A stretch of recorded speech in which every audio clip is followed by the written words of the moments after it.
Today is Friday, February 7th. This is the 1976 Cadillac Eldorado original vintage Frigidaire compressor. This is for my friends Peter and Charles down in Miami, Florida. And as part of this air conditioning retrofit and converting from R12 to R134A, you always have to be very cognizant in order not to blow up the compressor by fully evacuating the system to make sure that there's no residue in terms of mineral oil, which is what was used with the legacy refrigerant, and properly generating the system and charging the system with PAG oil. Okay.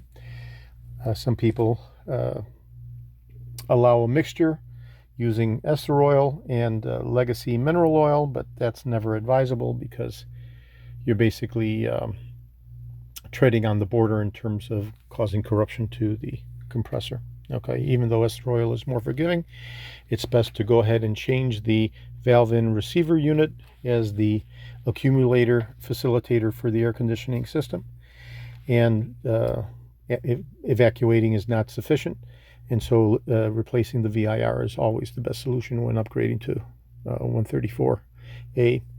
So included in the assembly set is the replacement valve in receiver unit. I've gone ahead and marked them as the suction hose side and the evaporator side in terms of high and low pressure, the cycling switch, and the wiring harness, which gets introduced, which allows for the introduction of the cycling switch to be basically spliced in between the power delivery harness to the compressor. Okay, and the eliminator block, which is already preset for 134A. Okay, this is George in Florida. I have over 375,000 original vintage parts from 1959 through 1976 for the Cadillacs, all the way through 78 for the Eldorados. I'm best known for my restoration of the Cadillac steering wheels, the tilt and telescopic steering columns, the power seat mechanisms, the instrument clusters, and other critical hard-to-source original vintage Cadillac items.